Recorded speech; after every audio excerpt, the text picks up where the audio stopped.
Hello, welcome to all. एक बार फिर से आप सभी का स्वागत करते हैं the dream bird academy Madhogarh में। मेरा नाम है अंकित भदौरिया और आज के लेक्चर में हम लोग बायोलॉजी की पार्ट फर्स्ट यानी कोशिका के बारे में जानेंगे। दोस्तों, जैसा कि आप सभी जानते हैं कि जो हमारे सभी जीव जंतु हैं यानी सजीवों की अगर छोटी सी इकाई की बात करें तो वो हमारी कोशिका होती है और इसको हम लोग कह सकते हैं कि सबसे छोटी अगर जीवित वस्तु है वो हमारी कोशिका है और इसको हम लोग जीवन की इकाई भी कहते हैं। एक क्वेश्चन आप लोग बताएंगे, अगर सभी सजीवों की जो जीवित इकाई या छोटी इकाई है वो अगर कोशिका है तो निर्जीवों की छोटी इकाई क्या होगी? आप लोग ज़रूर बताइएगा। जो निर्जीव हैं, जिनमें जीव नहीं पाया जाता, उनकी सबसे छोटी इकाई क्या होगी? आप लोग कमेंट करके ज़रूर बताइएगा।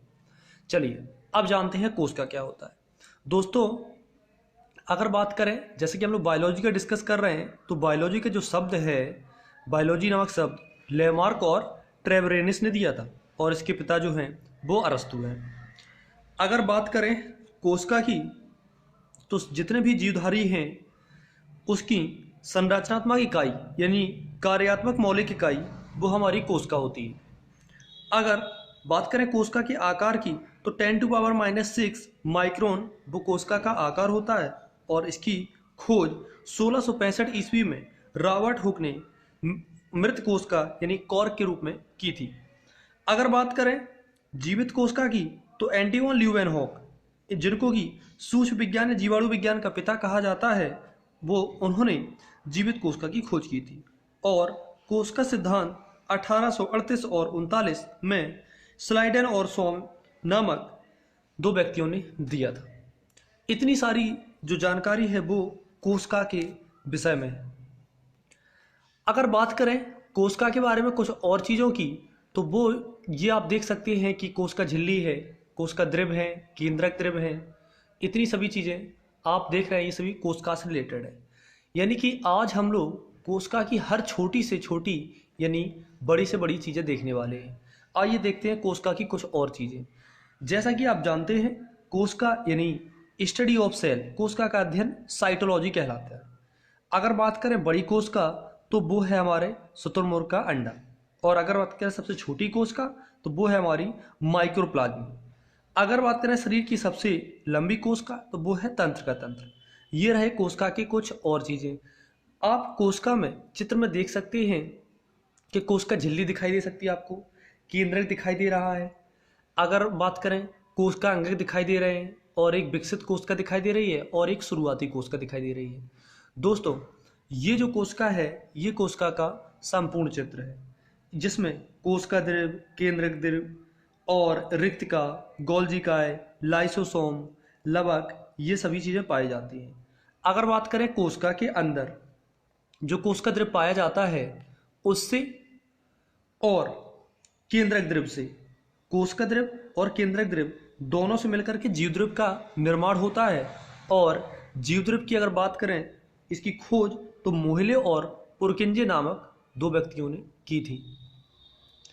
अब हम लोग एक छोटी सी बात और जानते हैं, जो हमारी कोशिका होती है वो न सिर्फ जीवित व्यक्तियों में पाई जाती है बल्कि वो पेड़ पौधों में पाई जाती है।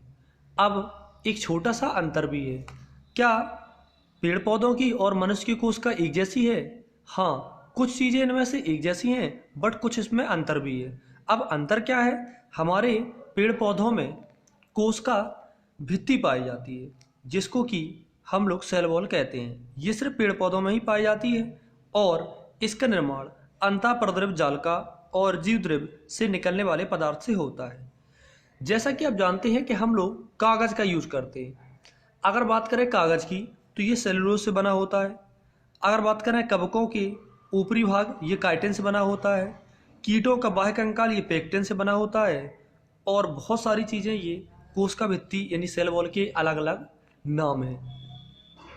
जैसा कि आप जानते हैं, पेड़ पौधों में जाइलम और फ्लोएम नामक दो ऊतक होते हैं जो परीक्षाओं में बहुत ज़्यादा पूछे जाते हैं।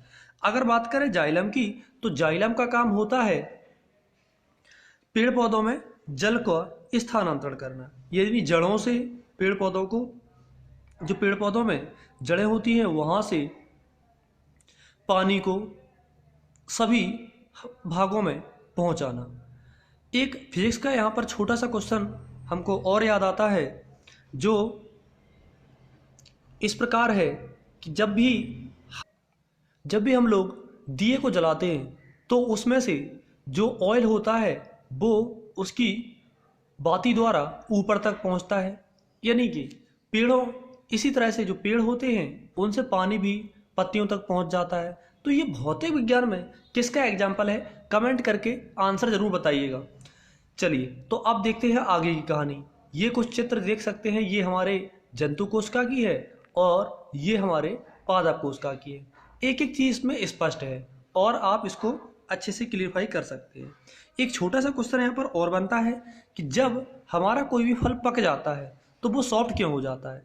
इस तरह से आम का सीजन चल रहा है तो आप देख सकते हैं कि जो कच्चा आम होता है वो बहुत ज़्यादा कठोर होता है और यही आम जब पक जाएगा तो बहुत ज़्यादा सॉफ्ट होता है। तो आइए इसके बारे में थोड़ी सी बात करते हैं।